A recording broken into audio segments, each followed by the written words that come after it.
Director of Impact House Model Schools, Mowe Ogun State, Sam Abdulaziz, said the school has observed a decline in students' performance in the 2025 and 2026 YF, despite retraining its teaching staff, improving its facilities, and intensifying examination preparations. He said the school has been presenting candidates for YF since 2017 and had recorded strong performances, particularly in mathematics and English language. Abdulaziz recalls that in 2024, all 45 candidates presented by the school for mathematics obtained A1. However, he said the situation changed in subsequent years following the introduction of serialization and CBT. This year, out of 9 children were presented to JAM. Over 30 of them had more than 300 in JAM. And you know that JAM is completely CBT, Abdulaziz said.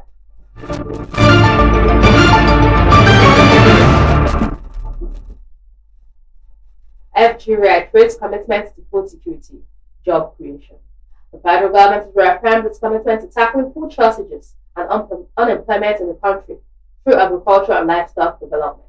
The Minister of Livestock Development, Idi Mahia, stated this at the second international conference of the Agri-Food System Stakeholders Forum at the University of Port Harcourt in Monday. The forum, organized by the Agricultural Policy Research Network, focused on solutions to food insecurity, poverty, and youth unemployment in the country. Represented by Director of Ruminant and Monogastric Development, Victor Ebo, Mahia commended AgriNet for organizing the conference. He said for continued collaboration among stakeholders to advance agriculture and urged relevant stakeholders to support the federal government's coordinated national livestock development agenda.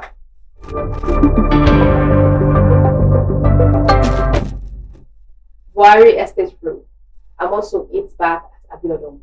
Former State Governor Ibukule Amosu has challenged Governor Dapo Abiodun's claim of having rescued the President Muhammad Buhari's estate in Abeokuta from forfeiture following legal action instituted by the project's contractor over non-payment. Amosu described the claim as a distortion of the estate's history, insisting that the project was already substantially completed before the President's administration assumed office in 2019. The statement titled, The Rescue of PMB Estate by Governor Dapo Abiodun, the limit of falsehood issued demanded by its media office and made available to journalists. Amosu said the claim could not be farther from the truth, and said the estate infrastructure contract, valued at about 3 to 5 billion naira, had been fully mobilized and was approximately 95% complete before the end of the administration. According to the statement, the estate was developed on approximately 500 hectares of acquired land along the Abeokuta-Shagamu Expressway. About 270 hectares constituted the master plan first phase, while approximately 50 hectares were developed as a pilot scale. He said the estate was conceived as a three-arm residential zone for members of the executive, legislature, and judiciary.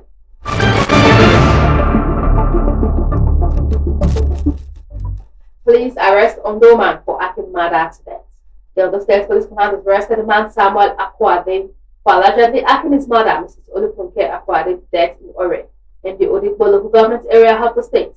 The incident reportedly occurred on Sunday at about 5 p.m. in the power line area of the community. It is gathered that the suspect allegedly attacked his mother with machetes, inflicting deep injuries that resulted in her death. Confirming the incident on Monday, the state police public relations officer Abayo Mijibo said the suspect had been arrested and detained. He said the incident occurred on Sunday, 16th August 2026, when the command received a report that the deceased was found lying in a pool of blood at her residence. Preliminary information revealed that the victim had sustained deep machete cuts and was already dead when she was discovered. Following the report, police operatives from Ore Division immediately mobilized to the scene, secured the area, and commenced a preliminary investigation. The machete suspected to have been used in the attack was recovered, while the scene was photographed and documented. The suspected assailant, initially identified simply as Samuel, was reported to have fled the scene before the arrival of the police. However, following sustained efforts by the operatives, Samuel Akwade was subsequently arrested and taken into police custody. Jima said the remains of the deceased had been deposited at a mortuary, while the suspect remained in custody.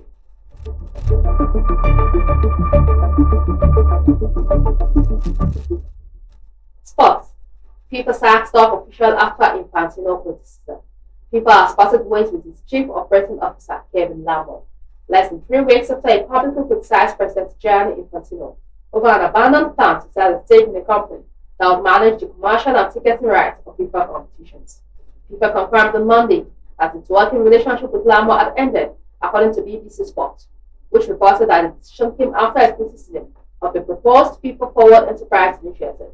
The FIFA spokesperson said The working relationship between FIFA and Kevin Lamo as chief operating officers ended on 17th August 2026, adding that the governing body thanked him for his 2 years of service. Lamo described the FFP proposal as a project of one person and claimed FIFA's administration had been deceived about the initiative. He also criticized Infantino's leadership, saying the president must bring people together, unite them, and inspire them. Together we are experiencing the opposite. That goal changed my life.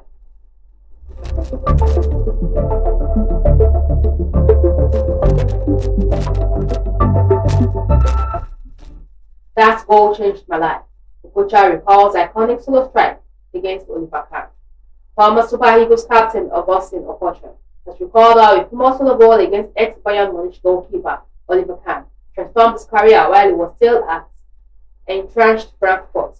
Okocha said the goal, which saw him dribble past Kahn before finding the net, was the moment he first gained recognition outside Germany. Speaking on the OB1 podcast Monday, Okocha Fonte called JJ said Kahn was in one of his best seasons at the time, shortly before his move to Bayern Munich. He said the viral moment, which predated social media, still got wide television coverage across Europe and remains one of the defining highlights of his career. It was Oliver Kahn, and he was having his best season, Okocha said. He added, "That goal changed my life. That was when I gained recognition outside Germany." The goal was replayed across European televisions at the time, despite predating the social media era.